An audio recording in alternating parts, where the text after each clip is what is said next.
Local record all this. Here we go. Recording. Test. Testicles. Testing. My testicles. Okay, I'm good. Okay, here we go. It's the instance, and it begins in 3, 2, 1. Horde side. Whoops. Do that again. 3, 2, 1. Horde side.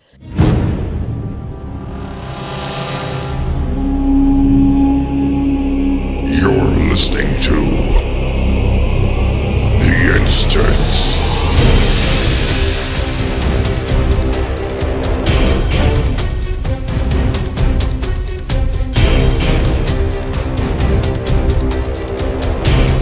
Hello, everybody. Welcome back to The Instance. This is The Instance, episode 406, and we are here to talk about World of Warcraft and whatever may strike our Blizzard fancy today. My name is Scott Johnson, joined by Patrick. Hello, Patrick.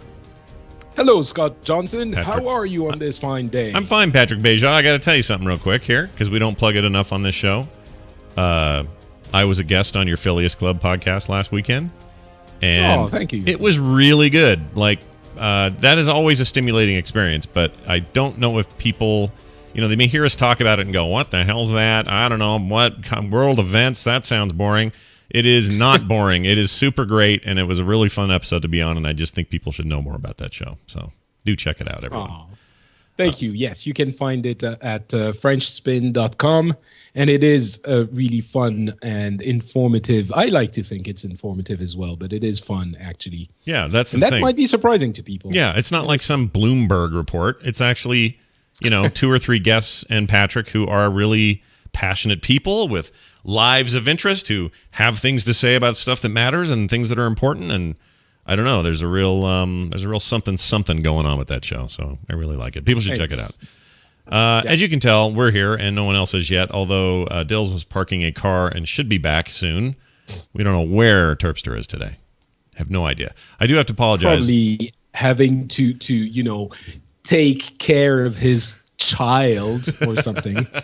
That's right. That's random excuse. He has offspring now. That thing needs to be fed. I shouldn't call her a thing. That beautiful little girl needs to be fed, diapered, and whatnot. And surely he's taking part in that tonight. But they've all been called and added. If they join us, well, great. We're all the wiser. All right, real quick. I gotta do something up top of the show here that I don't normally do, but I'm doing it because there are a couple of people out there who don't believe that I am the person they think I am. So first off, on Dill's stream the other day, in his chat room, I was watching him do some stuff. That's when he got, what did he call it? 3 boots or something? 3 boots. Yes, 3 boots. Whatever the hell that is. It was a life-changing event. Here's how bad I am at Hearthstone. I'm kind of not watching entirely focused. I'm kind of passively listening to his stream and kind of watching it here and there. Something comes up about 3 boots, and he is celebrating like a wild person, jumping around, making all kinds of sound, and I went, what the hell is 3 boots? And I still don't know. I don't know what happened. Can you explain what 3 boots are? All right. So in Hearthstone, there is a stage, one of the boards, which is the Pandaria board, where, you can have interactions on each different board, and they do different things, right? Sure, you're clicking on the pumpkins and the stuff and whatever, yeah. Exactly. Yeah. So on the Pandaria board, on the lower right, no, is this the right? Yes, right, not the other right, the right. On the lower right, there is a mini field where vegetables grow. And sometimes, you can pop the different vegetables by clicking on them, and then you can grow them back by clicking on the water pipe thing. Yeah. And sometimes the boots, the vegetable that grows is not really a vegetable, it's a boot. And you have 3 vegetable slots.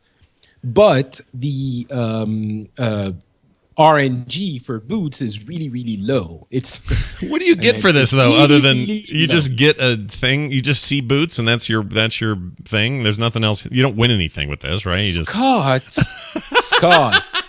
I don't know. You get 3 boots. Yeah, but you only it's get them. really rare. But you only get it for a second. It never happens. You only get it for a second. What do? Screen grab it and then show it to your friends? I'm sorry, sir. Mr. Phelps, you only won that gold medal for a second. It was done after that. It doesn't really have any value. It was 3 boots. It never happened. No, see, the way it works for Phelps is if he wins a swim thing, he goes on to fame and fortune and sponsorship deals, makes millions and millions of dollars, has gold things that he keeps hanging in a glass box somewhere. Oh, and you don't think Dills is going to be acclaimed at Nerdtacular for having had the 3 boots? Is that really what you think, sir? I'll flash a screen up. Everyone will claim it's photoshopped. Everyone goes home. It'll be a non-issue. No, whatever. Now it makes sense. I thought it was some gameplay thing, like a card showed up and something with 3 boots happened, and that's so rare and it meant something else would happen, like your whole deck would become gold or something. Like I didn't know. It just he celebrated so much. It's way more important than that. Oh well, that's not good. I just saw it. And Dills is saying that his internet is down, which I'm not sure how he's typing this in Skype. Probably his phone. Is my guess. Yeah. Anyway. Which means he doesn't get to tell us his tale of glory. In fact, I'm going to type it. We were just telling the tale of glory regarding your 3 boots. All right, he'll enjoy that since he can't get in. Well, I'll say hop in if it comes up. All right, so here's the deal with the 3 boots. That's great and all, everything's fine. But the reason I brought this all up is because Drenix88 is somebody who on Twitch, and while I was in that room and Dills was dancing around about 3 boots, this guy didn't believe that I was the Scott Johnson from the show. So I'm just here to tell Drenix88 I'm that guy. More importantly, though, a friend of my daughter, they grew up together. Her name is Jasmine. She's awesome, great girl. Just think the world of her. She's getting married, and my daughter's doing her wedding photos. And her husband to be, his name is Max Isley, and Max, I guess, long before he knew anything about Taylor or me, has been a listener of the show. He's sort of a fanatic about the show. So I just wanted to say hi to Max, congratulate him on the wedding, and just let him know that I think of Jasmine as almost like a third daughter, and you better be nice to her and take good care of her. That's all I'm saying, buddy. All right? Or Scott will send the hordes of the internet upon you. That's right. I have my eye on you, so watch it. Anyway. So Max and Jasmine, happy wedding and all the best. Isn't that exciting? That's totally cool. From France, too. Yeah, from France. Oh, wow. I don't think too many people get a wedding encouragement thingy from France. That's a rare deal right there. Nice job. All right, let's do some news. We got news. There's stuff. Big news of the week. Big news. It's a little disingenuous to call it big news, I have to say, because the last 2 weeks in WoW anyway have been the desert when it comes to anything really new or exciting. And I am not going to be that guy who has a near 10-year-old podcast with some, lineage to say, "Hey, Blizzard, where's my news?" I understand there's going to be lulls and stuff. I'm just saying it's a bit. Is this one of those things when people say, "I'm not going to be the guy who does this," and then does it? But there's always a but. Okay. I'm just saying. So this isn't me going, "Give me my news." This is me saying, "Wow, it's been like 2-3 weeks of relatively nothing coming out of the WoW team outside of the April Fool's stuff and Blackrock Wing 4's opening and stuff like that. But that's about it. Like there's not Blackrock. What did I say? Foundry is what I meant. It's Blackrock Foundry. It's Blackrock Foundry. Sorry. You know what's happening? Hearthstone with its Blackrock Mountain and WoW with its Blackrock Foundry. I'm getting all my peanut butter and chocolate mixed up. But anyway, there's been nothing. Just been zip. Except yesterday, there was this weird, and I'll get to some of this other stuff in a second, but this weird tweet goes out from all of the different community tweeters saying something about Azeroth Armory. One specifically said, "Tune in tomorrow to see Tony Swatton create an iconic Warcraft weapon for the Azeroth Armory." What is Azeroth Armory? Have I missed something? Did I miss a memo? Is there something special happening? I have no idea. Okay, well, they put an image of a dude on an anvil with a big hammer making some kind of weapon. And I assume we're going to get Thrall's hammer. Maybe it's Grom's freaking what's it called? Core Howl. Maybe we're getting something else. I don't know, but it's very interesting, little viral thing, and that's about it. I mean, I'm not kidding you, dude. 3 weeks, and this is maybe the most titillating piece of news there is, and we still don't know what it is. Yeah, it's. I think I'm going to speculate here, but the screens they've put up are there's a number of them, and you have one of them that says that shows some of the weapons from the game with the hashtag Azeroth Armory. Yeah. And they're pretty high production value images. It seems like it's a TV show or a video of some kind produced pretty well. So I'm wondering if they didn't take the idea of the Azerothian choppers and made something actually a little bit cooler with it. Some kind of show where they build the weapons from the game. It's an actual weaponsmith that goes in and creates them from scratch, and it looks kind of cool. If this is true, if what you've just described is what they're doing, I am actually all in on that. That's a very exciting turn of events, because that would be my guess. Yeah. Well, here's what I'm thinking: Azeroth choppers, for whatever it was worth, was fun, kind of throwaway, whatever. It was kind of crap. It was kind of crap. But here's what Blizzard does: it's like Blizzard Dota, if you'll remember. It looked like crap. Now look at Heroes; it's freaking beautiful. They'll iterate on this. If this was something they're serious about, like breaking into more mainstream sort of, albeit web-based sort of TV fare. Why wouldn't they go, all right, well, that was an experiment. We learned some things. Let's take what we learned and let's move to where we think maybe there's more interest.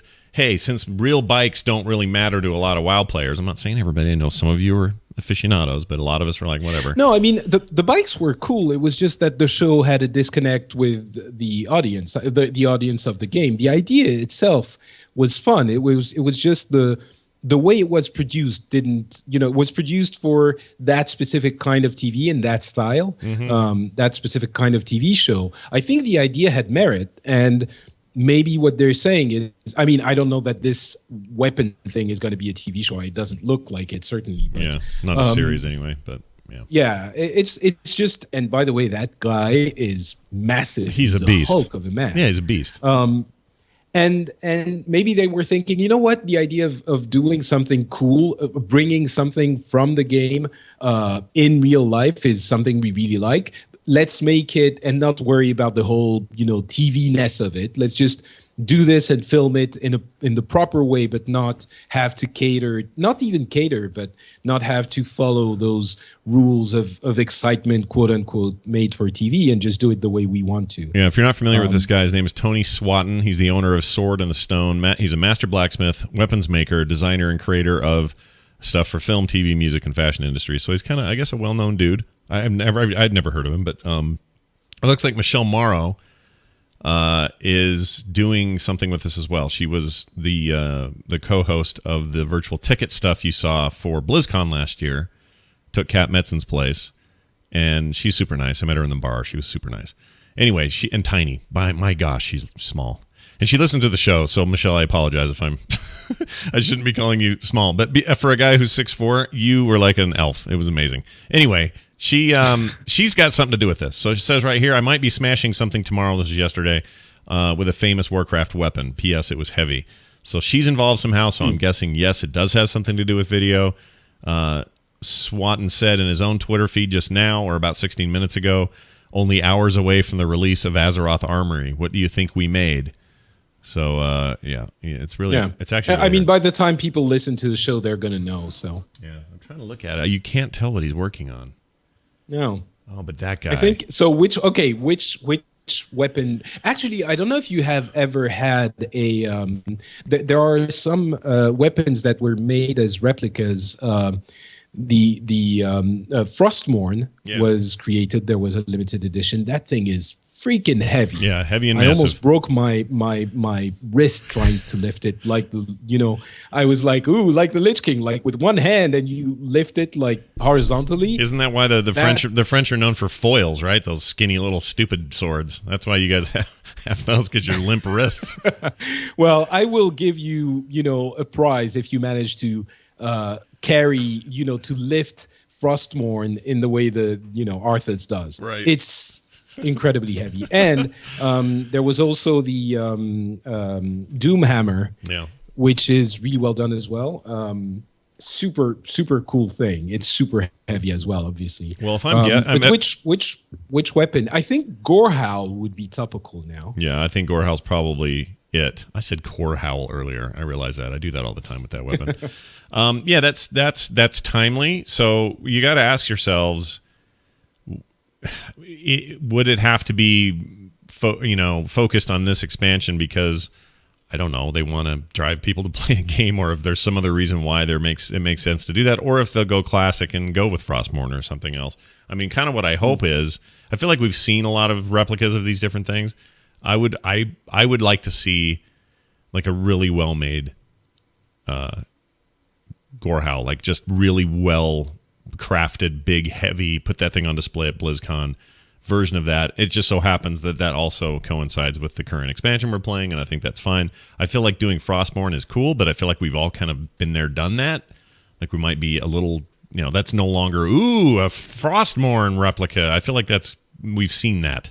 So to me, it seems like it'll be more topical. But who knows, man? There's other stuff in the game that, you could be making the Warglaves from Illidan, maybe. I don't know. Yeah. I don't know. I doubt it. I could see. My bet would be on Gorehowl, but we'll see. Maybe he made more than one thing. Maybe.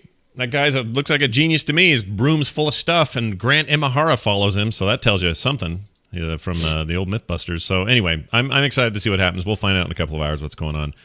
Quick mention of something that happens to me right now, or is happening to me right now, and I know people are sick of me complaining about it, but I just got to get it out of my system.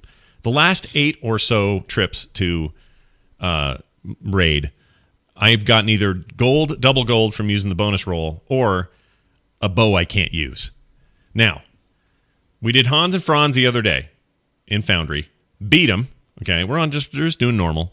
Beat those chuckleheads, right? Nothing. Double gold. Thanks a lot. Great. Glad I earned that double roll thing so I could have some double gold. Need the gold for the repairs. Thanks very much, Blizzard. Then we go over and we kill the Slappy over there, Gruul. Same deal. Nothing. Zip. Nada. Zilch. Week before that, I got nothing from the roly-poly dude that rolls around in the mines. I can't remember his name. Nothing out of High Mall bosses that still have upgrades for me. The only upgrade I've gotten in the last, 3.5 weeks, is I got lucky on a 24% success rate garrison mission and won it and got a trinket replacement, which is nice because I still had a blue trinket, and it was nice to get rid of that thing. So I got a nice, 645, whatever it was, eye level trinket, and that's it. So I'm not spelling conspiracy here. I'm not going to make up a bunch of stories. I'm just saying somebody at Blizzard has it out for me. Hey, right Scott, now. is it one of those things where someone says, "I'm not going to do this and that," and then does it? Yes. Like, yeah. You've got my number on this. So yesterday they raided and I couldn't. I had stuff with the family, and sure enough, I get a message this morning going, "Hey, the mail dropped 3 times." Like all this stuff I need to drops when I'm not there. I'm telling you, man, something's up. I guarantee you when I go raid Sunday night, it's going to be garbage. It's going to be a terrible experience again. Anyway, someone's got it out for me. I don't know what's going on. Someone's got their finger over some button. Oh, Scott's in. Boop. RNGesus off. Boop. Anyway, did we talk at all a couple weeks ago about Blood Legion giving up and not raiding anymore? I don't think we did. No, I don't remember talking about it. Well, they gave up, and they're not in anymore. There's a post. If anyone missed this, it just seemed like a big deal to me. And there was a lot of. This was preceded by a lot of talk that Foundry was causing disarray within teams. Like a lot of teams really didn't like it. Felt like its reliance on skill moves rather than eye levels, and some of that sort of stuff. It was more of a skill-based type raid. And it was making there was a lot of falling apart, a lot of more dots screaming, a lot of, the kind of rage quit you sort of used to see in early WoW, which is kind of interesting. But they've got a post on their site. This has now been as far back as March 11th, but their title is Well Played. And now that the dust has settled a bit, they have taken time to write a news post to keep everyone in the loop. They talk about how long they've been around, and they are now saying we are done. We're out. That's kind of a big deal in the raiding scene. And I wonder, Patrick, I don't like to go, here I am doing it again. I'm going to say a thing and then go somewhere that I say I'm not going to do. I don't like to be that guy that says, oh no, we're at a stage in the game where even the most hardcore are starting to lose a little bit of steam.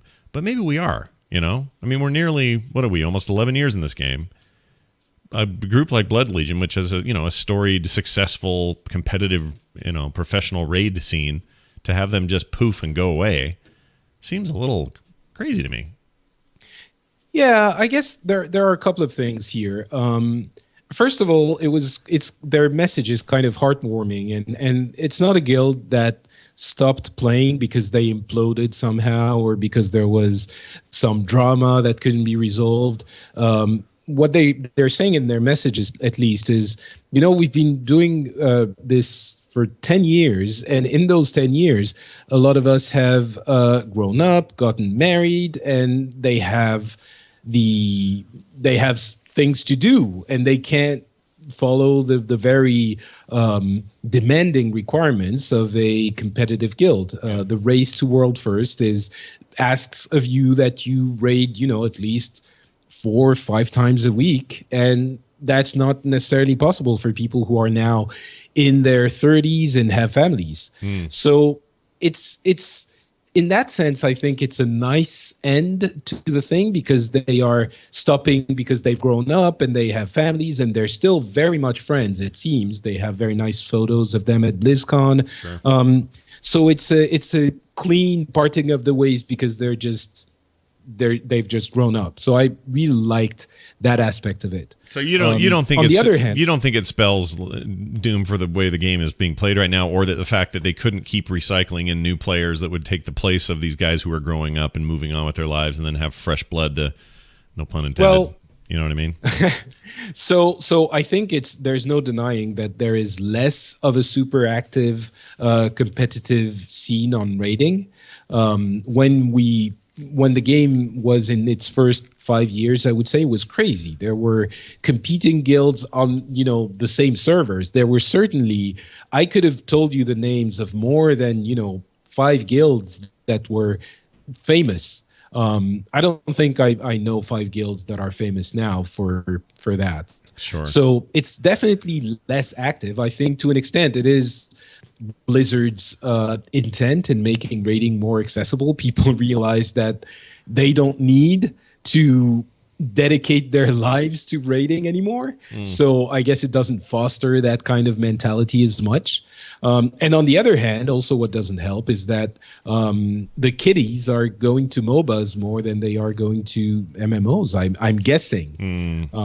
So there's less of a renewing of the blood. I'm sure, I don't have any data to support this, but I'm guessing that as the game has aged, so has its player base. The average age of a WoW player today, I'm sure, is older than it was 10 years ago. So probably because the kids didn't come in as the same rate as the people were growing up. So yeah, I mean, it's kind of scary if you look at that time passage and think about all the things that can change in that time. So I played the Friends and Family Alpha in 2003, and I was just barely 33 years old that year. I am now 45, working on 46, and I had a son at the time who was 2.5, 3 years old. He is now nearly 15, will be driving soon. Like that, if you think of it in those terms, the faithful, those who jumped on board early, those who got in 04, which was a very different gaming world then. I mean, even for Blizzard, just a different world of gaming. The fact that some of them have aged out of it, I think we all just have to come to grips with and say that is the natural course of things. There's going to be some people who never stop and will be there till they're 80 or until they unplug the last server. But it's, I think it's a healthy thing to look at it that way. Yeah, and I even think that it doesn't necessarily mean that people are going away. It's just that the nature of the nature of the population that plays this game has changed. It's just, I'm really just guessing here, but I'm guessing that it's just people who are a little bit older, and maybe the game even attracts people who are older today. and maybe the new players that come in, because there are always new players who come into WoW, are older than they were back in 2004.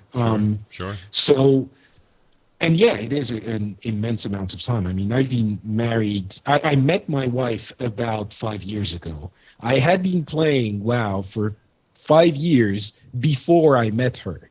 Think about that. It's kind of crazy. I have known her for as long as I had been playing WoW before I met her.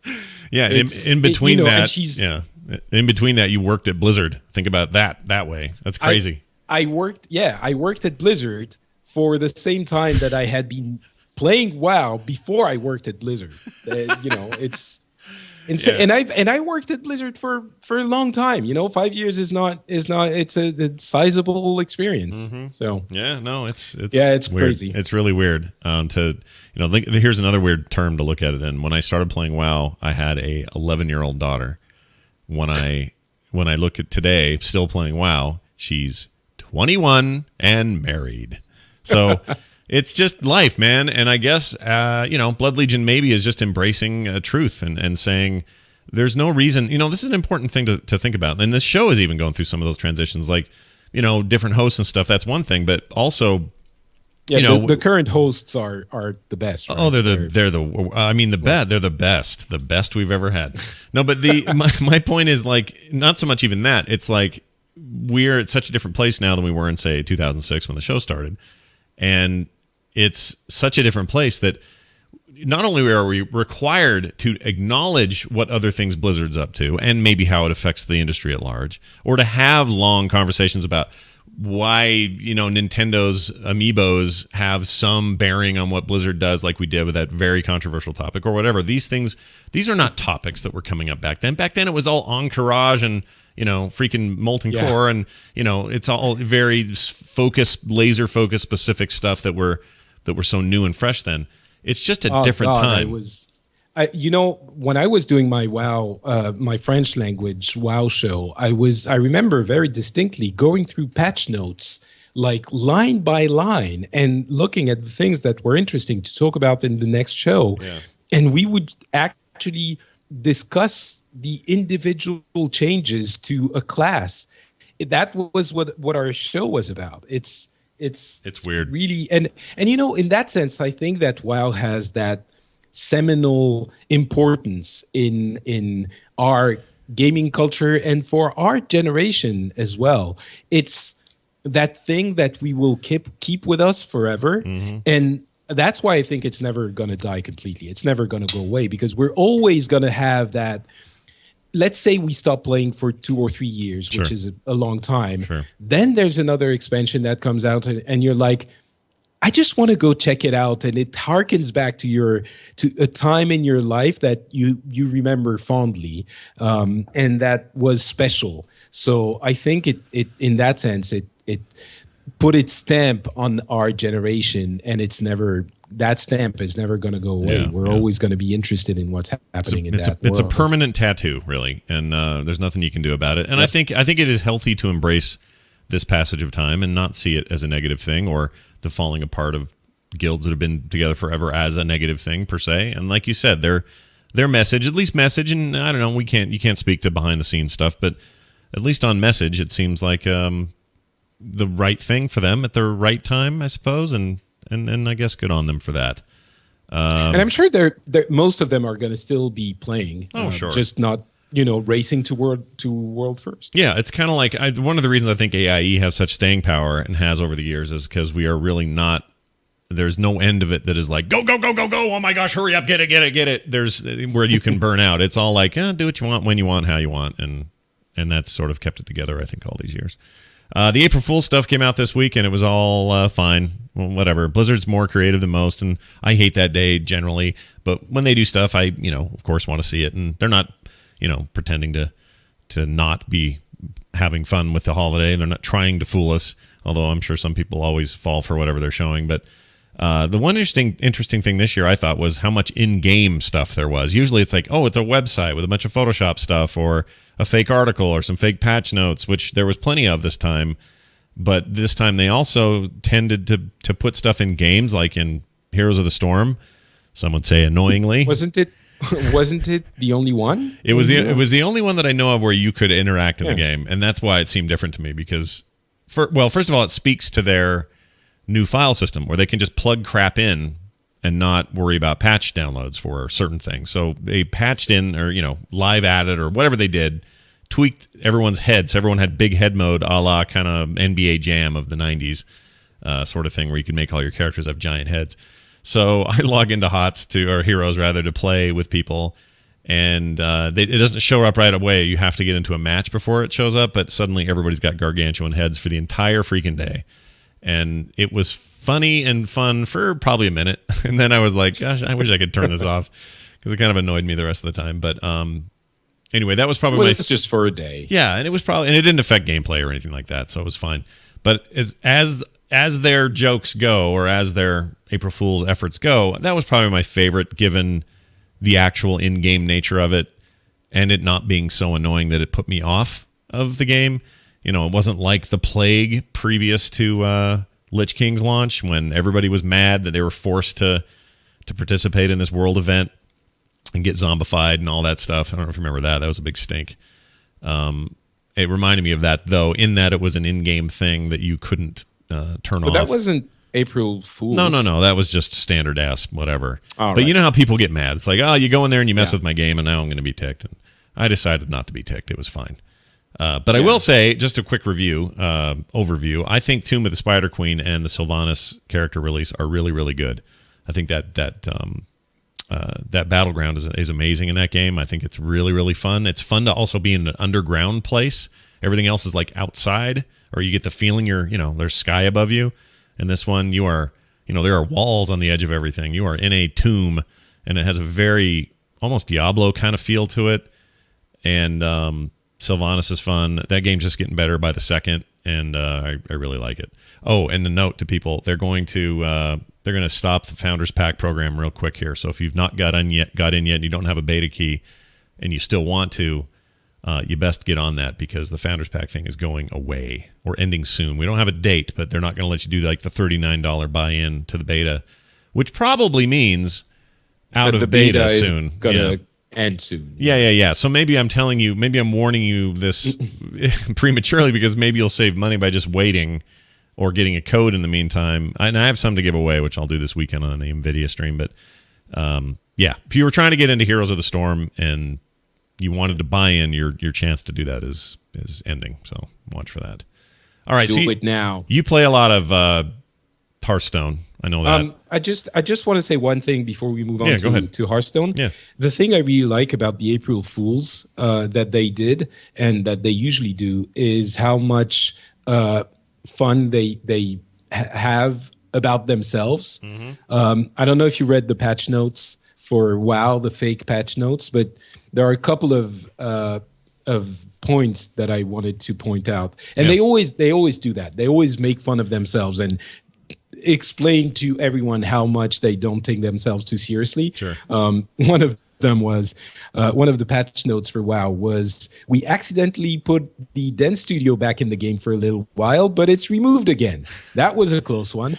Which I thought was funny. That's pretty good. Yeah. Another one is, these patch notes were written by lead game designers, producers, engineers, and artists instead of having them work on important new changes and features, which I thought was fun too.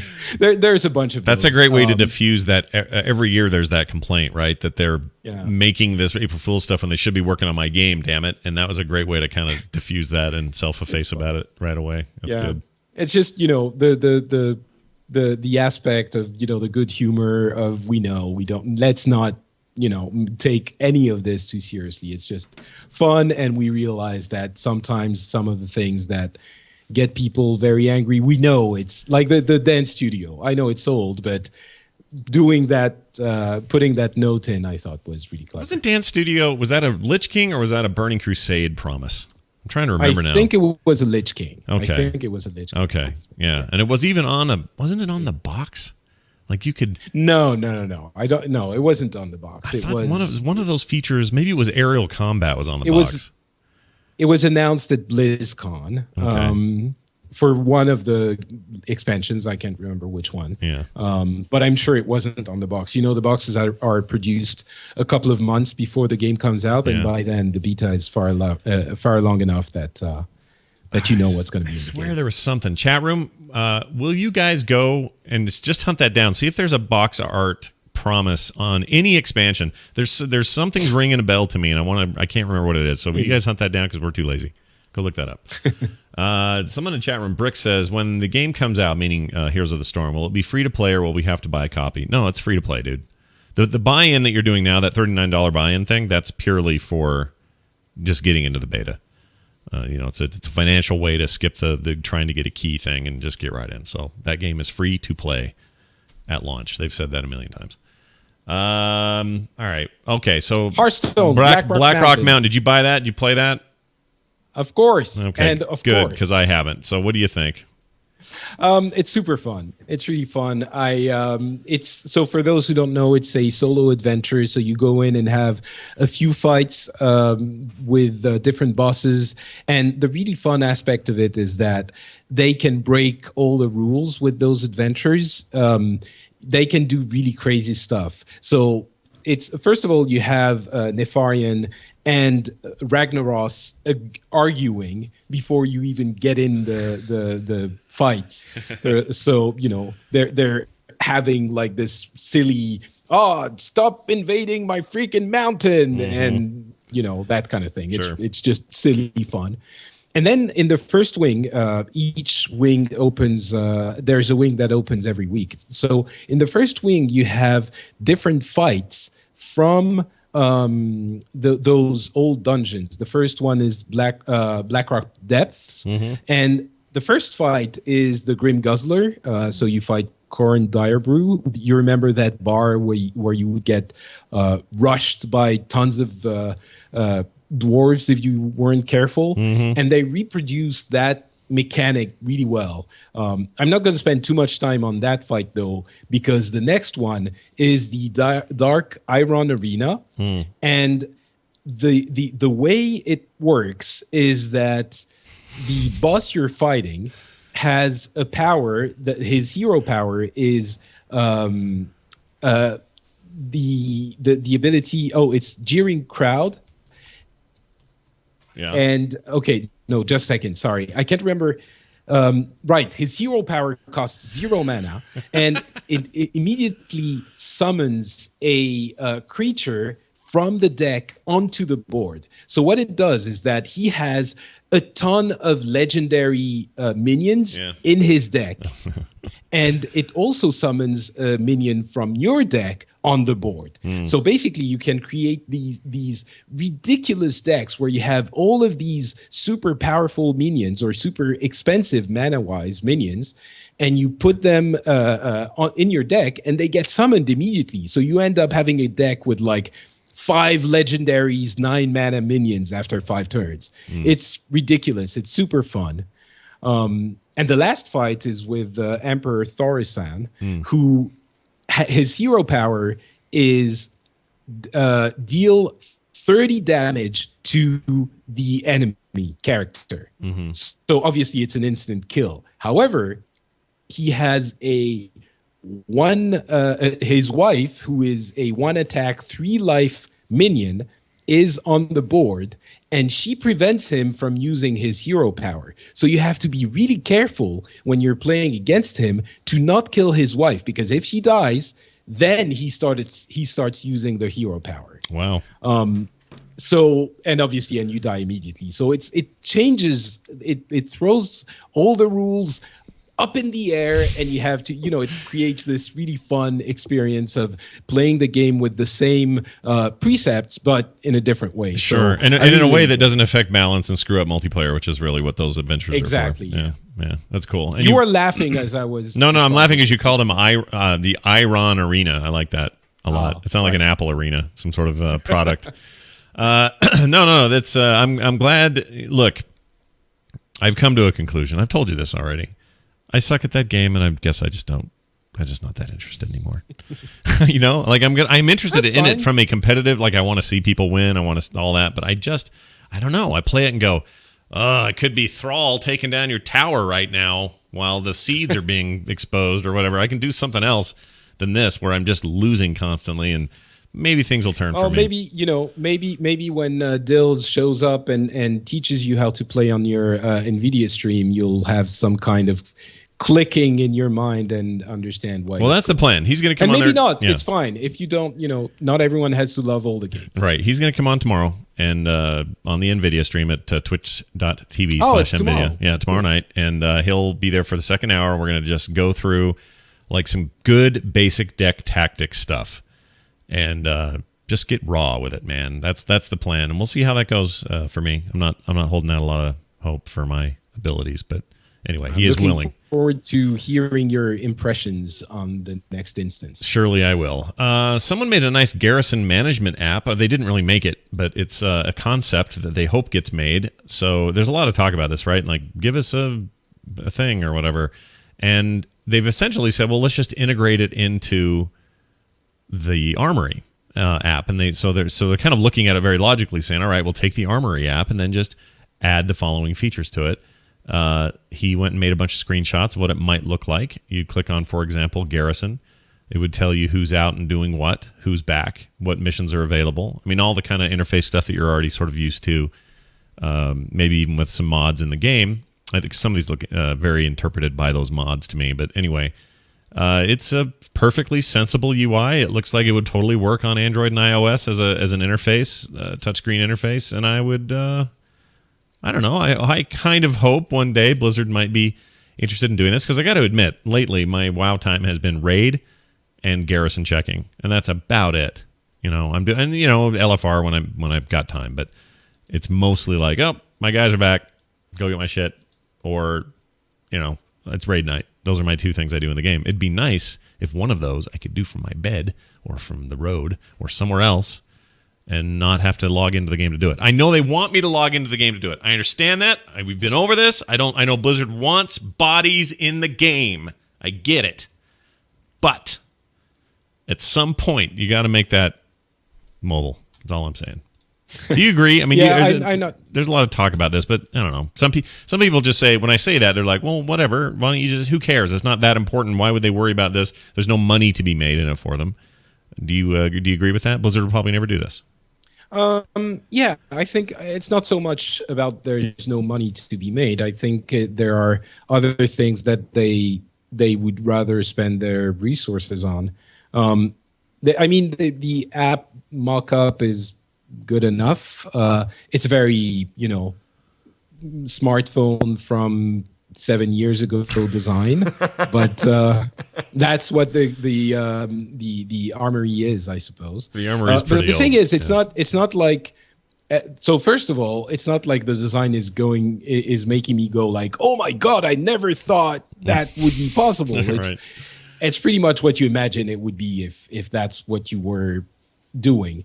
And it's not like Blizzard is not doing it because they're sitting at their office and going like, wow, how can we ever design a Garrison app? I don't know. The UI would be no. If they wanted to do it, they would do it. Yeah. They can. They are able to do it. Yeah. It's a matter of deciding how to and how far and how far up that whiteboard list it might be, because it took forever to get colorblind options. It takes forever to get engine updates. It takes they have priorities, and I suppose this is on that list somewhere. I'll bet you money on some list somewhere. No, I don't think it is. Maybe not on a this must be done list, but I guarantee it's been talked about. It has to have been in some meeting somewhere.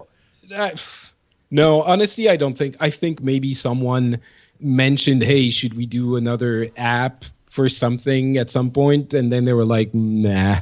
I think that's how far I'm guessing they would discuss the need for other apps. But there was, I think a couple of years ago or 3 years ago, everyone was saying, oh, companion apps. You need companion apps for everything. Apps are hot and cool at the same time. Yeah, that's kind of died out. You're right. But yeah, it's died down, and you would see at E3 2 years ago or 3 years ago, all of the games, especially Ubisoft games, would have companion apps, and it would be like this. The idea of it is cool, and you would be like, oh, but in the Division, you would have the app, and you log in when your friends are in the game, and you would be that little drone that would help them, and in Assassin's Creed Unity, you would do this and that, and now really we've had a couple of those apps, and no one really cares. If you want to play a game, you want to play the actual game, not be the silly thing that, that subpar game that is there because people said you needed an app. So honestly, I don't think they're torturing themselves too much about what next app they can do for WoW. Maybe they'll have a brilliant idea and they will do it, but I don't think Garrison Management is that. Yeah, I think you're probably right. And plus, the days of, hey, let's make an app that's basically our website already, those days are kind of gone. Like, people, if they've got a good, strong mobile web thing, they'll just do that and skip the cost of trying to come up with apps. Like, that stuff, you're right, it's settling into what it should be instead of this weird land grab that it was. And I would rather them focus on new experiences on mobile. Like, I want a new game from Blizzard. I've always asked for this turn-based, Heroes of Might and Magic style Warcraft or Starcraft turn-based game. I'd pay big money for that. And if they would be working on those kinds of things, great. And we know they're working on other things. We don't know what they are, but that's the stuff I care about. Let's see what else. If you're interested, Diablo 3 season preview is up, and season 2 is about done. So I don't know if how many people played that. I will probably skip season 3 this time. I've done 1 and 2, enjoyed both, but I think I'm going to focus on my main character in that game for a while. Get more Paragon, get better drops, up my torment levels, all that stuff. So that's my plan. So are you still playing a lot of Diablo, or yeah, quite a bit. Heroes replaced your Diablo time? Heroes is definitely muscled in. There's no question on how much I play, but I will still try to get at the least a couple of rifts in a week, when I can, just to get in there and scrub some loot, get some gold, level up, stuff like that. During season 2, for at least the first few days, it was all Diablo all the time. But yeah, Heroes is definitely muscled in on that. And caused me to question which Blizzard button I'm hitting today. That happens. Heroes of the Storm Founder Pack. I already talked about that. That's ending. And then finally, another Blizzard news: Legacy of the Void beta now active. So I don't know if you're playing. Are you playing this? Did anybody send you a key? I didn't get a key. Nope, me neither. No key for me and Patrick. I get all these tweets from people going, "I got a key to Legacy of the Void. I can't wait to get in." No key for us. What's going on? To be fair, I'm not very much into StarCraft. So yeah, the story though, that campaign. I guess I don't know if this beta is part of that or not, but the beta is multiplayer. Yeah, right? yeah. I guess I don't think there's any single player in it. And I'm bad. I like the multiplayer with friends who aren't great, and so I don't suck too bad. But I'm not. That scene is not mine either. But the campaign, I'm stoked for. I love that story. Maybe your Heroes of the Storm frenzy is teaching you to all of that, clicky Twitch gameplay, and you're going to find out that you became super powerful at StarCraft as well. Maybe. I mean, I played StarCraft 1 and Brood War back in 08 or 98 rather, when it came out, and played pretty well. Like, I felt like I was holding my own against people, and it wasn't. But again, I never get into the whole ranking, laddering, hoo-ha, and the way it is today, it is so intimidating. But really what they've done, they've built, at least the 2 previous campaigns were 2 of my favorite gaming experiences. I freaking loved them. So I really want to get my Zeratul on and see what's up in there in Legacy of the Void. So anyway, looking forward to that. That's coming soon. We're going to take a quick save break. When we come back, we got a bunch of your calls. Stay tuned. All right, let me just save here. And mark Why? it. Happening? I've been having some weird lockups that are kind of random. And I think I've fixed it, but to be safe, I'm doing a lot of sort of mid-show saves just because I'm paranoid right now. Okay. Just a little paranoid. All right, we're back. Let's do a little town crier. Why not? Here you go. Hear ye, hear ye. Why, it's the Town Crier. Ooh, it's Town Crier. It's where your emails and calls come to the show. If you'd like to call us, leave us a voicemail, which is primarily what we have today. You can use the number 801-471-0462 or email us, theinstance@gmail.com. Your attachments and or regular old emails are welcome. Keep them short and interesting and well written or said, and they'll probably make it on the show. Here's a call about Disney and Blizzard. My name is Macho Mage Gorgonash. Got a question. I should say this real quick. His call's very garbly. But it'll come through. You'll get it. Do you think that with Disney buying out, Marvel and buying out Star Wars, like the most biggest geek franchises out there, do you think Disney would ever buy Warcraft? Thanks, guys. Love the show. No. Disney will not buy Warcraft because Blizzard would never sell Warcraft or any Blizzard stuff to Disney.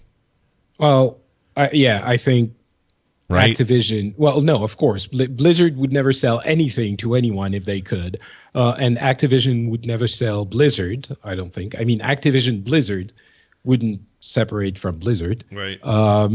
No, it is staggering how much of our childhood Disney now owns, between Star Wars and Marvel and even Pixar.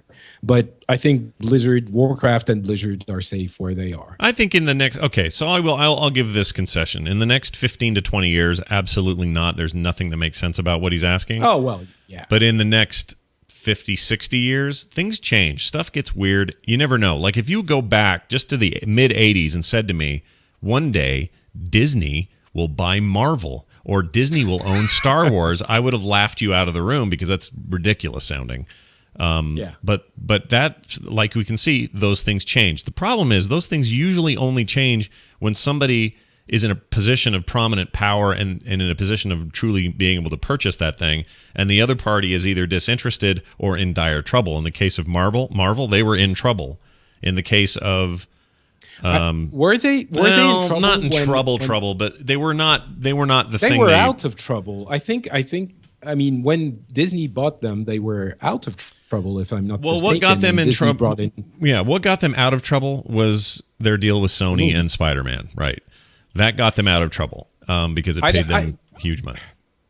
Yeah, it got them afloat, but what really got them into the position that they were in were their own movies. Yeah, but those didn't happen. They made the deals with Sony and whoever and Fox to because they were bankrupt. They had no choice, and it kept them afloat. Sure, sure. But I don't think Disney came in and bought a dying Marvel. They bought a Marvel that was coming back to health and becoming strong again. I agree with that, but it was also a Marvel who needed to go to the next level. They needed a deal like this. Now, sure, because they were getting stronger, right? But Blizzard, you could argue, well, when will they be in a position where they need someone to lift them higher? I don't know. I don't know. I guess Marvel. The thing is, Marvel entered an industry that they were very new in, and that they didn't have a lot of experience in, which was the movie industry. And sure, they were doing great, and I don't think they needed Disney, but Disney helped them probably to go farther. I'm guessing if Blizzard ever chooses to go beyond the gaming industry, maybe that could prompt something like this. But even then, I don't know. I mean, Blizzard is such a hands-on company on everything. They're very protective of everything they do. I don't think they would even divest themselves so much that, I'm saying this, and on the other hand, I'm sure that Overwatch is going to bring a ton of different kinds of entertainment. So I don't know. To me, they would be better suited in this new era we're entering of, clout being in the hands of people like Netflix and less in the hands of big studios and things like that. What would not surprise me is in the next 5 or 6 years, if you saw Activision Blizzard strike some sort of contract or deal with somebody like Netflix, like Amazon or whoever, and start doing original programming and other kinds of entertainment based on their characters, properties, and IP. That would not surprise me. But those will be partnerships. Those will not be Blizzard selling it all to somebody else.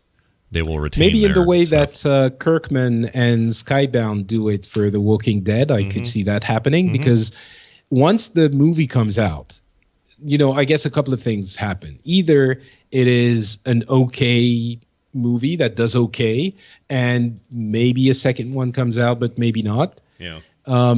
Or it is a smashing hit, and then maybe we start seeing more in that universe because it's so rich that you could create, a million things, and a million things have already been created. But I mean, there could be in a world, in a world where Game of Thrones is a TV show that's as successful as it is. Yeah.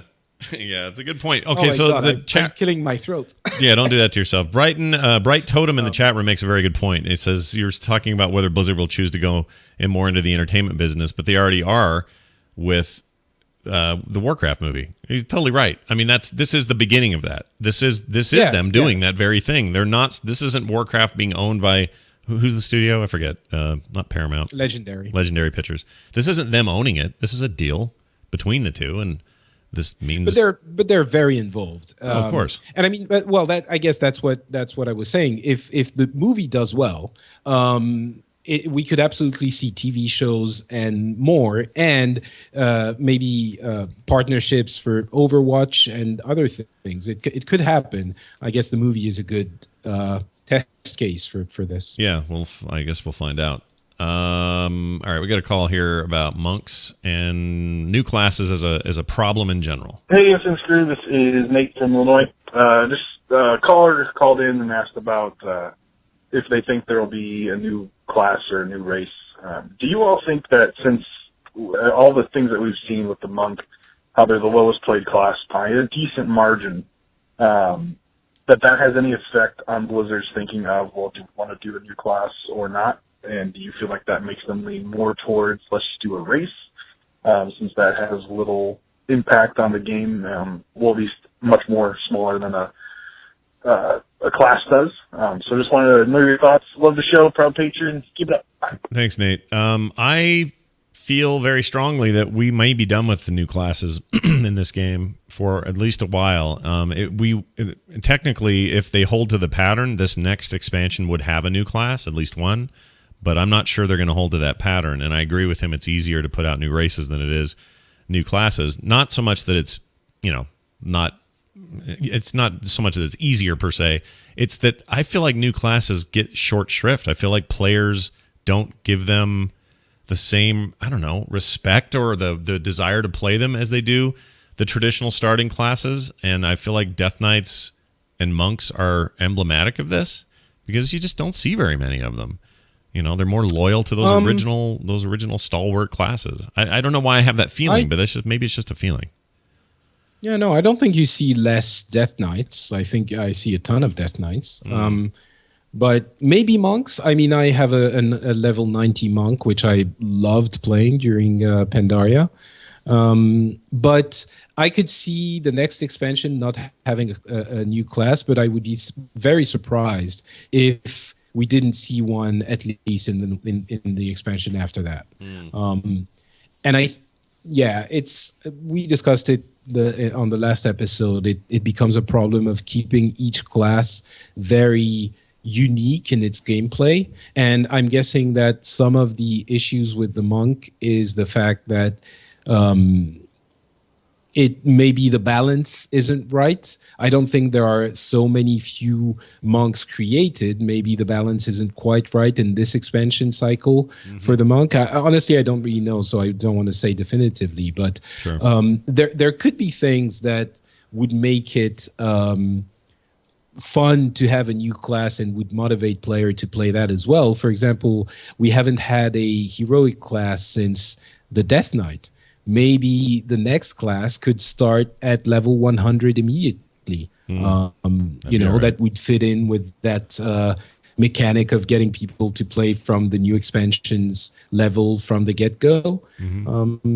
I think there could be ways. I'm not sure it's unreasonable to expect a new class with mechanics that motivate players. I do think they are.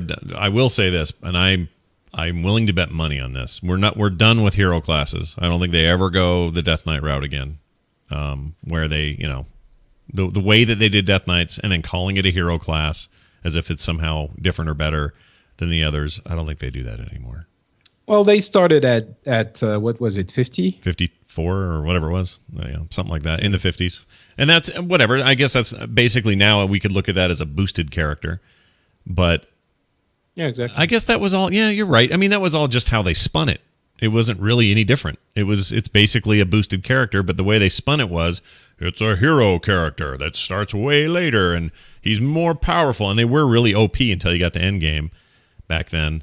So I don't know. Just that idea though of hero classes, I feel like they have foregone that in favor of boost to level 90, and that's what that's called now. Maybe. So, yeah, maybe. Boost to level 90 instantly. There you go. We know. We're aware of it. Patrick, we got somebody who's got a question for you. All right, here you go.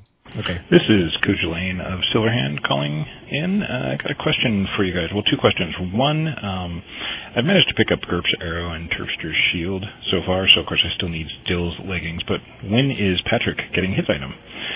The other question is, I was wondering what you guys thought about the content in Blackrock Foundry. I actually really enjoy it because I find it challenging and unique on the fights, and wondered what you all thought. Thanks. Bye. So to address your first question, I think we benefited from the fact that you worked at Blizzard at the time that this happened, that we all got items named after us, and you didn't. You didn't. It was no, I'm serious. It was entirely the devs listening. I have no sway over anything at that company. Yeah. So, No, and that's true. I can actually confirm this as well. Some devs who listen to the show thought it'd be fun to put us in, but they're not going to put. Everyone loves Patrick, but no, they're not going to put one of their own employees in there with an item unless you died or did something amazing. Well, let's not be hasty, Scott. We never know. I mean, it might happen. Maybe it'll still happen. Maybe one day you can be relegated to a salvage box with your GURPS Perfect Arrow in it 50 times a week. Maybe that will happen for you one day. Maybe. Because that's how I'm getting it. I've gotten like 10 of my own arrow now, just doing salvage. On the other hand, I am in the credit sequences for many of the Blizzard games. So in a way, I already am in the game. Yeah, take that. Everybody, so. I'm I'm on the back of the Pandaria box somewhere, the collector's edition. I think Russell snuck me in there or something really? Weird. Yeah, I can't remember what it was. Maybe it was a music thing. I don't remember. It was. But I'm just saying, if someone at Blizzard wants to make like it can't be Patrick. It like Trick Pat's voluptuous scarf, which is a cape. I wouldn't say no. No brainer, dude. That's a scarf. That's it. It's a necklace. Right. Exactly. And it's very voluptuous, and you can use it for transmog, and it has some awesome effects and gives you +1 to charisma. Yeah, I hope they don't give you gloves though, because your limp French wrists won't be able to handle the weight of your weapon. The second question, I really like Foundry a lot. I don't like the trash. I hate it. Maybe is a better way to say it. I think it's too much, and as always, people complain about trash, but I think it's just way too much trash in that entire encounter. But I love the look of it. I love the feel of it. I wish more of it carried the core story forward. I'm not feeling that from this middle act the way I had hoped. But other than that, I think it's a strong entry. The mechanics are fun. That's much more of a skill experience and less of a DPS race, generally speaking. So yeah, I think it's a fine piece of work. You've done LFR in there, I guess, right? Yeah, I have to admit I haven't played a lot in the past couple of weeks. It's been mostly Garrisons, so I haven't gone back. I've done only the first wing. I'm ashamed, I know. You should do more. It's cool. The Hans and Franz bit I will. I've just, as we were discussing before the show, I've been busy with stuff. There's some creative fights. The one, I can't even remember the name of the guy who makes the little fists that clap and try to kill you. Crap. Chat room, help me out. Oh, the giant. Yeah, he's reminiscent of the one from Ulduar. Yeah, I remember. Yeah. It's awesome fight. That's a really fun, well-constructed fight. That's actually the 2 or 3 fights I did were super fun. That one where you have to actually stay on the tremors to avoid the AOE and the thing, and the one with the wrestling match where it's all about movement and it's actually very challenging. Yeah, it is. That's the thing I'd say about this. This particular chunk of content is just there is a challenge factor that's much more agile, depending on your actual keyboard mouse agility than maybe ever before. It's really good. I like it. Yeah. Not the mountain thing. Cormog, that's it. Or Cromog, is that it? I think that's it. Thank you, chat room. No, the mountain thing. You're thinking of You're thinking of High Mall there, buddy. You're thinking of Tectus? Tectus is who this guy's thinking of. Yeah. I like Tectus a lot, actually. That fight is frustrating at first, but once you get that dance down, really fun. Yeah. Final question here via a phone call. This is, well, it's important. Here it is. Hey, Scott, Patrick, Dills, and Terpster. I'm a mage on the U.S. Nomergon server, and I would like to know what each of your favorite ice cream flavors or varieties are. Love the show. Thanks, guys. Okay. So, do you have a favorite ice cream? Huh. It's really important, hard-hitting stuff. This, by the way, this is really important. Yeah. There's a lot to say about all of this. So, first, I have eaten sesame ice cream in Japan, and it was interesting. Yeah. So there's that. I actually really enjoy the McDonald's McFlurry M&M's caramel ice cream. Yeah. I don't know if you have those. We do. It's ironic that those are barely ice cream in the States. I'll bet in France they're not. They're not ice cream. They're just McDonald's pretend ice cream, but I think they're delicious. Right. That's what I love about you. This guy who lives in France, wine, fine cheeses, and cuisine.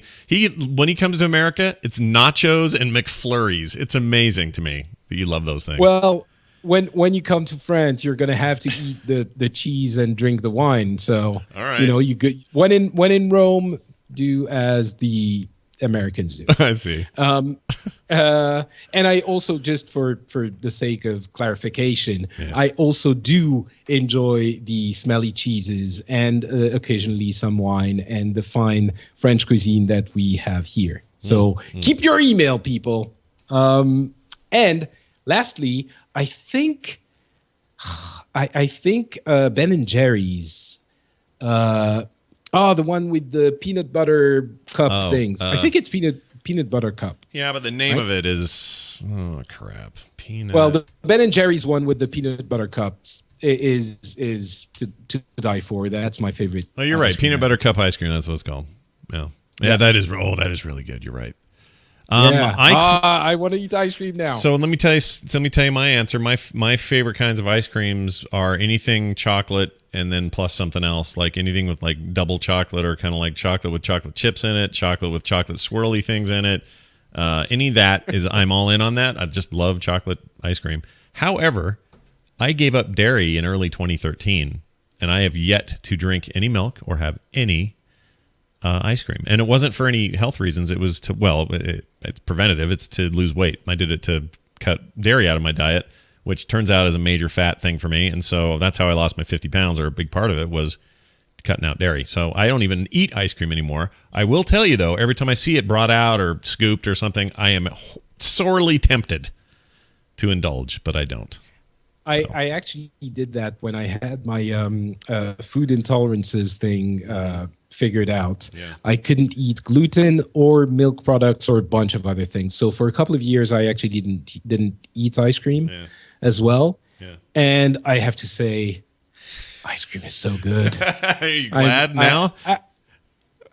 I'm not, I'm indulging now from time to time. Sure. I usually avoid it, but it's so good. yeah, it's so good. I feel sad for you that you haven't eaten any for that long. Me neither, and it's self-imposed, and at this point I don't crave it like I used to, but I could one fall and I'm off the wagon. I'm going to be laying in my own filth eating ice cream. Actually, the thing that was the most difficult to quit when I had to stop eating all of those was Coca-Cola. Oh, really? Wow. It was the thing I craved the most for like a month. It was withdrawal. Yeah, I had to. Anyway. I gave up pop as well, and occasionally I'll have a can of like a Dr. Pepper here and there, but there was a time where if you pulled that away from me, I would go into the DTs. Man, you gotta have your sody pap. All right, that's your calls. Thanks everybody for sending those. No emails today, just not a ton of room for them, but we will read those next week. 801-471-0462 again is the number to call. You can also send us your emails at theinstance@gmail.com. That's going to do it for us. I don't know what happened I guess Dill's never got his connection back because I didn't hear anything from him, but that's too bad. Yeah. And we don't know where Terpster is. Probably covered in baby vomit. So good luck to him. We'll talk to him soon. Progress is moving forward on he and I rebooting the Hypothetical Help show. So watch for that if you have interest in that. That same phone number can be used to leave questions for that show. So if you are interested, keep your eye on my Twitter account at Scott Johnson, and we'll get you more information. I don't know if I've confirmed it enough on this show, but just to mention one more time, we have some very awesome special guests, in addition to who was already coming to Nerdtacular 2015, which is the very end of July this year, nerdtacular.com for details and tickets. But along with Patrick and Terpster and Tom Merritt and Scott Fletcher and Brian Ibbett and all the people, Veronica Belmont, all the people you'll love to see at Nerdtacular, we can confirm, as I already have, but confirm again that Chris Metzen and his beautiful now wife, Kat Hunter, a.k.a. Kat Metzen, will be attending. Will be a part of our instance panel, which I'm very excited about. They'll be there the entire weekend, as well as I can now announce that Jeff Kanata and Anthony Carboni are coming to do We Have Concerns, and also to hang out with us and do a couple other panels. They're kind of already part of the extended family, so it made perfect sense for them to come. And Marion Call will be our musical guest on Friday night, which is also exciting for geeks and nerds out there. So anyway, big stuff happening. Nerdtacular.com for details. Patrick, what do you got going on? Anything cool you want to mention? I guess the Felix Club that you mentioned at the beginning of the show, definitely go check it out. It is fun and informative, and it's actually a good time. And Scott was on the show last time, which was last week. So just go to FrenchSpin.com and give it a listen. Why don't ya? I've heard a lot of feedback that we had, that people really liked that show, that episode. So not that they haven't liked it all along, but we struck a few chords, as opposed to all the other ones. Yeah, we've struck a few chords. I've yet to get anybody mad at me for my feelings about Indiana's stupid law, so that's good. I was expecting a little bit more feedback, but maybe it's yet to come. You know? Maybe it was an interesting rant. Maybe those people are not listening at all because they already know that we all tend to be rational people and don't side with crazy people. All right, that's going to do it for us. Theinstance.net is our website. Of course, at Instance Show on Twitter. Patrick's at Not Patrick. I'm at Scott Johnson. The theme was created by Matthew Oxley. Big thanks to him, as always. And big thanks to our intern, Paul Swickert, who does our show notes and so on at theinstance.net. More shows like this at frogpants.com. That's going to do it for us, for me, for Patrick, and for those other two hooligans that aren't here. We'll see you next time. Bye. There you go.